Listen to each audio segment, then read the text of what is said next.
Ooh, sorry. I am so sorry.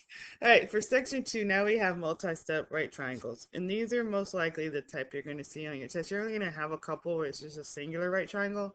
You're going to have to know how to do for multi-step. So um, you need to start with the given side. The given side here on number 11 is this 5 root 2, which is the hypotenuse. So this is the triangle we're going to do first. We're going to find the remaining side. So you can use your flow chart if you need to. So a problem like this, because we're starting with the hypotenuse of a 45, 45, 90, to get to the leg right here, it says divide by root 2.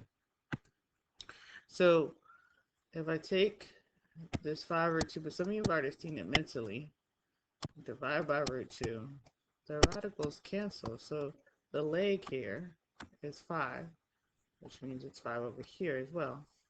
And now I can get to the second triangle.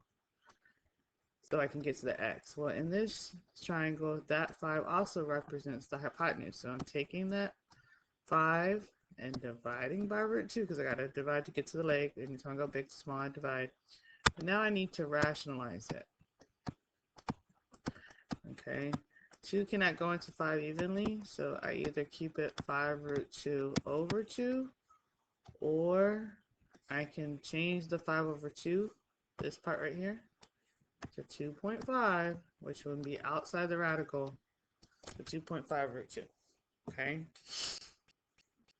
So the key to this is start with the given side, use that to find the other sides. So like on number 11, the given side is the 6, which is in the 30, 60, 90 triangle, which is the long leg. I now need to get to the short leg. So go from long leg to short leg, you're going to divide by root 3. Can I keep it like that? I'm going to rationalize it. Or we can see mentally, oops, sorry. This turns into 2 root 3. So the short leg is 2 root 3. I double that. That would be the hypotenuse, which is 4 root 3. And that is the leg in this second triangle, the adjacent triangle. And they share that side, which is the 4 root 3. Now I'm trying to get to my x, which is the hypotenuse. So to get the hypotenuse, you just take whatever your leg is, multiply by root 2. We're dealing with 45, 45, 90. So our leg was the 4 root 3. I'm multiplying it by root 2. So they're both radicands. The numbers underneath. So your x is 4 root 6. I'm sorry. Allergies. Okay. All right, and now on the next page, we got some more. We're starting with the 6 root 2, which is our hypotenuse. So I always want to go to the short leg when I'm dealing with 30, 60, 90 triangle. So go from hypotenuse to short leg. You divide by 2. Take half of it. So our short leg is 3 root 2. That's our short leg. It's not our answer. That's just a short leg. Now, to go to the long leg, which is what I need, which is over here, you just take the short leg. Oops, sorry. The long leg is equal to whatever the short leg is times root 3. So we're substituting this 3 root 2 for the short leg, and then I'm multiplying by root 3, so we get 3 root 6. So these two legs are the same. They're 3 root 6. And this is just the leg, so I'm trying to get to this hypotenuse. Probably should have done a different color. So now we're taking the 3 root 6, and we're multiplying it by root 2. Now, this is going to give you 3 root 12, but this goes back to the last unit. This can be simplified, guys, okay? The 3 stays outside the radical. Let me rewrite that. But 12 has the perfect square factor of 4 and 3. 4 is the perfect square factor, so I square that number, draw a line through it because it's going to be gone, and it comes out as a 2. So this answer for x is actually 6 root 3. That's the final answer. Okay, now part of this section, multi-step, but with word problems. Okay, so I'm just going to go over a couple here just to recap.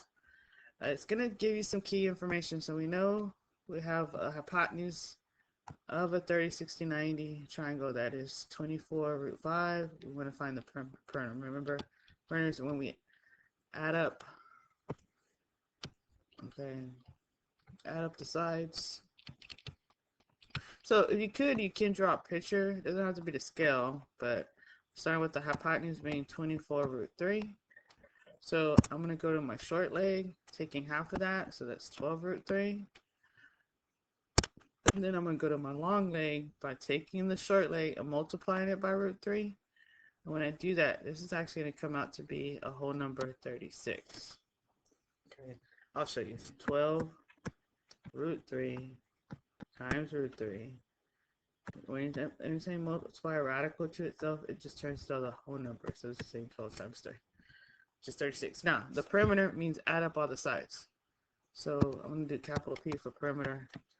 In this scenario, the like terms are the radical 3. So I can add those, which is 36 root 3. But then we just say plus 36, because the whole number 36 is not a like term for the radicand.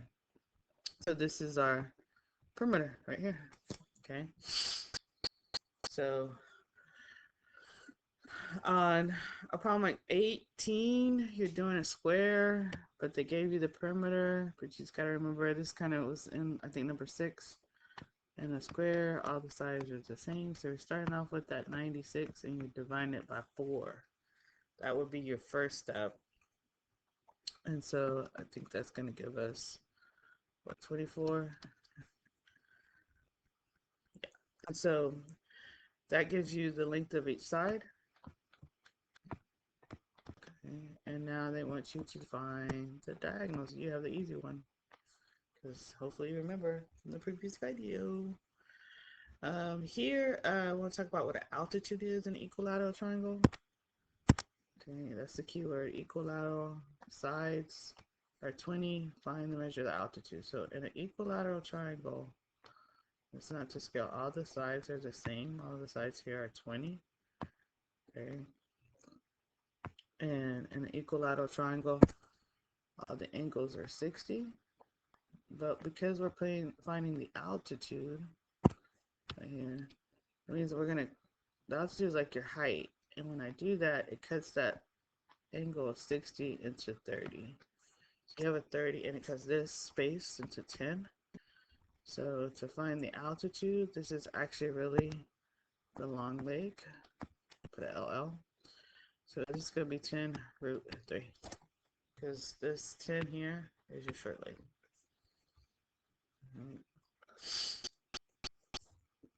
So number 20 is similar to number 17. The only difference is now we're dealing with a right isosceles. We have the legs, so it doesn't have to be the scale, but both of these legs are 6 root 2.